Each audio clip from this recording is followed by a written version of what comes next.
이번에는 나라밖 소식입니다. 오늘은 어제에 이어서 보트피플로 남중국해를 떠돌게 되던 한 베트남 가족이 어떻게 주님을 만나고 하나님의 자녀가 되었는지 오늘은 그 나머지 이야기가 이어집니다. The local villagers there had called the Malaysian military to report another boat of people showing up on their shores. They weren't sure what to do with us. Less than an hour after arriving in Malaysia, armed soldiers took turns beating some of the men before ordering the entire group to march. And they did, for days and days under the hot sun.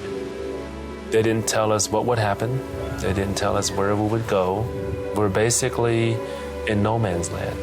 There was no country that claimed us. We were in a complete state of limbo. The conditions were so brutal that my mother actually suffered a miscarriage. After a few days on the beach, she started bleeding to the point where she had passed out and almost died.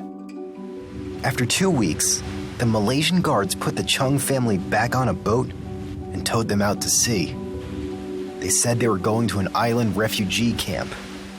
But a day later, with no land in sight, the Malaysians cut the ropes and told the refugees they were on their own.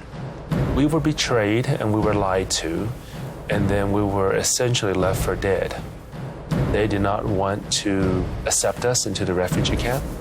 They also did not want to shoot us, but instead they did in the most passive way, putting us in a circumstance that would rid us from their shores, because in that circumstance, death is really the only reasonable outcome. Dehydration begins when a body loses just 1 or 2% of its water reserves. Stranded in the South China Sea in the middle of July, Vin and his family reached that stage after only a day. After 5 days at sea, the refugees were about to die. We had no food, we had no water. There were people who had gone blind because their corneas were scorched. There were people who were hallucinating. My grandfather started hallucinating, and the women on board actually contemplated drowning their own children, because perhaps that would be the way that would minimize the suffering that they would have to undergo. And my father looked around and saw his children and his whole family dying. And so he got on his knees and prayed to the Creator God. And almost immediately, the clouds came in and water came out of the sky. The rain helped them survive, but it wasn't going to help them live. The refugees needed another miracle. And thankfully, theirs was just a few miles away. We see a large white ship.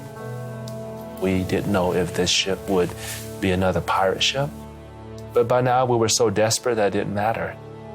And I remember the adults were telling everyone to lie down, so that we could look sick and get some more sympathy from the crew on this ship.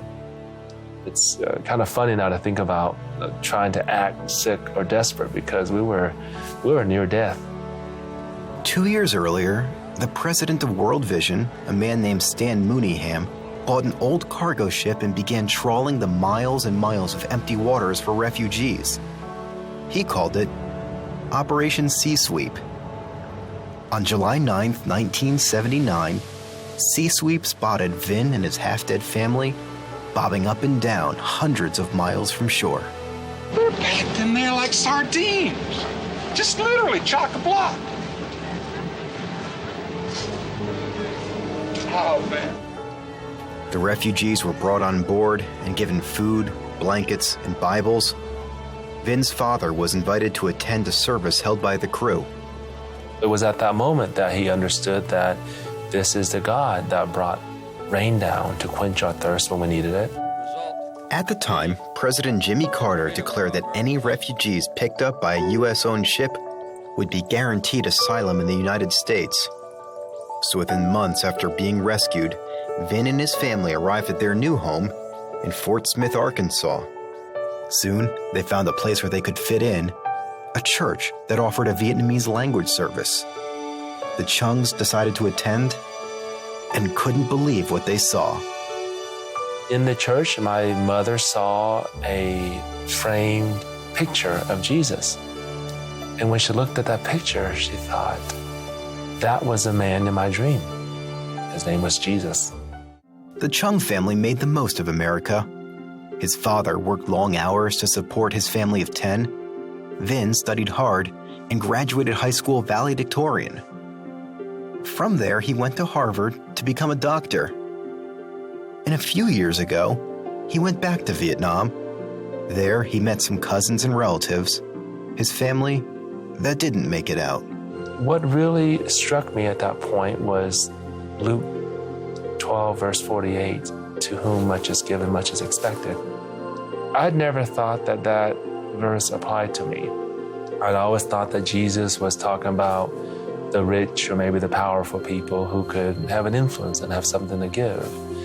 But when I was in Vietnam, I was able to see that everything that we have, regardless of how much or how little, has been given to us.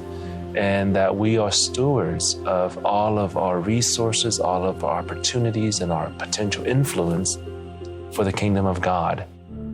Vin arrived in America with just the clothes on his back. He worked long and hard, and now he had to repay the favor. My obligation is to send the boat back to those people who are in need. Today, Vin Chung is doing just that. He lives in Colorado Springs with his wife and children. He owns and operates his own practice as a dermatologist. He also serves on the board at World Vision, the same organization that saved his life more than 30 years ago. And after a journey that took him 10,000 miles across 2 continents, he's finally home.